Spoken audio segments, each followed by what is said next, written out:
Official বিকাশ message অপশনে কিন্তু আপনি কখনোই কোনো প্রকার এসএমএস করতে পারবেন না, হ্যাঁ? তো এখানে কি আমি এসএমএস করতে পারবো? দেখুন এসএমএস করার কোনো অপশন নেই। আমি কিন্তু এখানে কোনো এসএমএস করতে পারব না। আরেকটা অফিসিয়াল বিকাশ মেসেজ অপশনে আপনি যদি কোনো পার্সোনাল পেমেন্ট রিসিভ করেন ওইগুলার এসএমএসও থাকবে। কোনো কোম্পানি থেকে সেলারি যদি আপনি রিসিভ করেন ওইগুলার এসএমএসও থাকবে। কোনো যদি ক্যাশব্যাক পান ওইগুলার এসএমএস থাকবে। আবার অফিসিয়ালও তো কিছু এসএমএস থাকবে, তাই না? তো এতগুলা এসএমএস তো আমার বিকাশ মেসেজ অপশনেও আছে। তো এতগুলা এসএমএস এর মধ্যে আপনি কিভাবে বুঝবেন যে কোনগুলো আমাদের কোম্পানি দিছে? দেখুন যেগুলো আমাদের কোম্পানি দিছে ওগুলা কিন্তু আমি আপনাদের সামনে স্ক্রিন শেয়ার করে, হাইলাইট করে, মার্ক করে তুলে ধরব। যেগুলো আমাদের কোম্পানি দিছে ওগুলো কিন্তু রেফারেন্স এ অবশ্যই কোম্পানির নামটা শো করবে। আদার্স কোনো পেমেন্টের রেফারেন্স এ কিন্তু কোম্পানির নামটা শো করবে না। যেগুলা কোম্পানি দিবে ওইগুলা রেফারেন্স এ কিন্তু কোম্পানির নামটা শো করবে। যখন আমি হাইলাইট করে দেখাবো তখন আপনারা আমার পেমেন্টের রেফারেন্স গুলো চেক করে নিবেন। তাহলেই বুঝতে পারবেন যে আদৌ আমাদের কোম্পানি দিছে কিনা, হ্যাঁ? যেগুলো রেফারেন্স এ দেখবেন কোম্পানির নাম ওইগুলাই আমাদের কোম্পানি দিছে।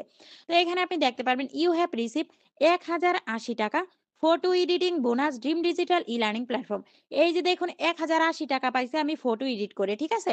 এটা কিন্তু স্টুডেন্ট আইডি থেকে ফটো এডিট করে পাইছি। আমি যে বলছিলাম ১০ টা কোর্স আছে, ১০ টা কোর্সের মধ্যে কিন্তু ফটো এডিটিং ও আছে, হ্যাঁ? তো এখানে আমি দেখুন ফটো এডিট করে ৳১,০৮০ পাইছি এটা স্টুডেন্ট আইডি থেকে, ঠিক আছে? তো এখানে আপনি দেখতে পারবেন ইউ হ্যাভ রিসিভ ৳২০,০০০ salary dream digital e-learning platform. এই ৳২০,০০০ সেলারি আমি কিসের জন্য পাইছি? দেখুন এটা হচ্ছে আমার সাব অ্যাডমিন আইডির সেলারি। আমি যে বলছিলাম সাব অ্যাডমিন আইডিতে টোটাল ২৯ টা ভ্যাকেন্সি আছে। প্রত্যেকটা ভ্যাকেন্সির আপনি যে ভ্যাকেন্সি নিয়ে কাজ করেন না কেন আপনার সর্বনিম্ন যেটা সেলারি থাকবে সেটা হচ্ছে ১৫ থেকে ৳২০,০০০। এই যে দেখুন ৳২০,০০০ সেলারিটা আমি পেয়ে গেছি। তো দেখুন আমি যে বলছিলাম সাব অ্যাডমিন আইডিটা হচ্ছে ফিক্সড করা সেলারি প্রোভাইড করবে। এটা কখন প্রোভাইড করে? দেখুন আমি এইটা কিন্তু আমি পুরো মাস মানে আমি পুরো ডিসেম্বর মাস কিন্তু কাজ করছি। জানুয়ারি মাসের ১ তারিখে কিন্তু আমাকে পেমেন্টটা দিছে। মানে মাস শেষে কিন্তু আমাকে সেলারিটা দিছে। ঠিক আছে? আমরা স্টুডেন্ট আইডিতে যে টাকাগুলা পাবো যখন আমাদের মন চাবে তখনই কিন্তু আমরা উইথড্র করে নিতে পারবো। কিন্তু যখন আমরা সাব অ্যাডমিন আইডিতে কাজ করব তখন কিন্তু আমাদের মাস শেষে সেলারিগুলা প্রোভাইড করবে। হ্যাঁ? তো এখানে আপনি দেখতে পারবেন ইউ হ্যাভ রিসিভড ৳৮,৫০০ product sale bonus dream digital e-learning platform. এটা আমি স্টুডেন্ট আইডি থেকে যে বিভিন্ন ধরনের প্রোডাক্ট সেল করছিলাম তার জন্য কিন্তু পেয়ে গেছি ৳৮,৫০০। এখানে লিখা আছে product sale bonus dream digital e-learning platform. ঠিক আছে? তো এখানে দেখতে পারবেন ইউ হ্যাভ রিসিভড ৳৯,১০০ graphics design bonus dream digital e-learning platform. এটা কিন্তু স্টুডেন্ট আইডি থেকে আমি গ্রাফিক্স ডিজাইন করে পাইছি। তো এরকমভাবে দেখুন যেগুলা কোম্পানি দিছে, এই যে এগুলাকে যে কোম্পানি দিছে ওগুলো অবশ্যই কিন্তু কোম্পানির নামটা শো করতেছে। ঠিক আছে? আপনারা রেফারেন্স গুলো চেক করলেই বুঝতে পারবেন। তো এখানে দেখুন আমি ৳৫,২০০ পাইছি ফর্ম ফিল আপ পুনাস dream digital e-learning platform. Student ID থেকে যে আমি ফর্মগুলা ফিল আপ করছিলাম, মানে ফর্ম ফিল আপের কাজটা যে করছিলাম, এই ফর্ম ফিল আপের কাজের জন্য কিন্তু আমি পেয়ে গেছি ২০০ মানে হচ্ছে ৳৫,২০০। এই ৳৫,২০০ কিন্তু আমি ফর্ম ফিল আপের জন্য পেয়ে গেছি। ঠিক আছে? তো এই যে দেখুন এটা হচ্ছে আমার একটা পেমেন্ট। তো এখানে ইউ হ্যাভ রিসিভড ৳৫০০। এখানে কি রেফারেন্স এ কিছু শো করতেছে? কিচ্ছু কিন্তু শো করতেছে না। কারণ কি?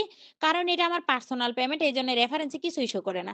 আর এটা রেফারেন্স এ কিন্তু কোম্পানির নাম শো করতেছে। কেন শো করতেছে? কারণ এটা আমাকে কোম্পানি দিছে এজন্য কোম্পানির নামটা শো করতেছে। অর্থাৎ যেগুলা পেমেন্ট কোম্পানি দিবে রেফারেন্স এ কোম্পানির নামটা শো করবে। আদার্স কোন পেমেন্টে কিন্তু কোম্পানির নামটা শো করবে না। যখন আমি হাইলাইট করে দেখাবো আপনারা রেফারেন্স গুলো চেক করবেন। দেখতেই পাচ্ছেন ইউ হ্যাভ রিসিভড ৳১০,৫০০ ড্রিম ডিজিটাল ই-লার্নিং প্ল্যাটফর্ম। এটাও কিন্তু কোম্পানি থেকে পাইছি বিধায় কিন্তু ড্রিম ডিজিটাল ই-লার্নিং প্ল্যাটফর্ম লেখাটা শো করতেছে। তো এখানে দেখতে পাচ্ছেন you have received ৳১৮৬ dream digital e-learning platform. হ্যাঁ? এটা কিন্তু সর্বনিম্ন ৳৫০ হইলেই তুলতে পারবেন। আমার ৳১৮৬ হইছে আমি তুলে নিছি। তো এখানে দেখতে পারবেন ইউ হ্যাভ রিসিভড ৳১০,০০০ ড্রিম ডিজিটাল ই-লার্নিং প্ল্যাটফর্ম। এটাও কিন্তু উইথড্র দিছিলাম ৳১০,০০০ স্টুডেন্ট আইডি থেকে। তো এই যে দেখুন কোম্পানি দিছে বিদায় কিন্তু কোম্পানির নাম। এরকমভাবে কিন্তু অসংখ্য পেমেন্ট আমার এখানে আছে। কারণ এই কোম্পানিতে প্রায় ৯ মাস হয়ে যাচ্ছে আমি কাজ করতেছি। তো প্রত্যেকটা পেমেন্ট যদি এই ৮ মাস প্লাস মানে এই ৮ মাসের প্রত্যেকটা পেমেন্ট যদি আমি আপনাদেরকে দেখাই, তাহলে কিন্তু অনেকটুকু টাইম লেগে যাবে, তাই না? তো প্রত্যেকেরই তো একটা সময়ের মূল্য আছে। সেক্ষেত্রে আমি হাইলাইট করে দেখাচ্ছি। আপনারা কাইন্ডলি একটু রেফারেন্স গুলো চেক করে নিবেন। দেখতেই পাচ্ছেন আমি ৳৩,০০০ পাইছি ড্রিম ডিজিটাল থেকে, ৳২১৬০ পাইছি, ৳৫৩৫ পাইছি, ৳১৪৪৫ পাইছি, ৳২০,০০০ আবারও সেলারি পাইছি, ৳১৪,০০০ পাইছি, ৳৩,০০০ পাইছি, এখানে ৳৭৫০ পাইছি। এখানে আপনি আরো দেখতে পারবেন ৳৪৪০ পাইছি, ৳২০,০০০ আবারও সেলারি পাইছি, ৳৯,০০০ পাইছি, ৳১০০ পাইছি, ৳১,০০০ পাইছি। এখানে আপনি আরো দেখতে পারবেন ৳৩০০ পাইছি। এখানে আপনি আরো দেখতে পারবেন ৳৪৭৮ পাইছি, ৳৫,৭৫০ পাইছি। এখানে দেখতে পাচ্ছেন ৳১০০ পাইছি, ৳৬,৬৫৫ পাইছি, ৳২,০০০ ডাটা এন্ট্রি করে পাইছি, ৳৩,০০০ প্রোডাক্ট সেল করে পাইছি, ৳২০,০০০ সেলারি পাইছি। এরকম কিন্তু অসংখ্য পেমেন্ট আছে। এই যে দেখুন কতগুলো পেমেন্ট। যদি এগুলো সবগুলো দেখাইতে যাই তাহলে অনেকটুকু টাইম লেগে যাবে। তো আমি কিছু পেমেন্ট আপনাদেরকে দেখাইলাম জাস্ট হচ্ছে এক্সাম্পল হিসেবে, হ্যাঁ? তো দেখুন আমাদের কোম্পানি যদি আমাদের কোম্পানি যদি আমাদের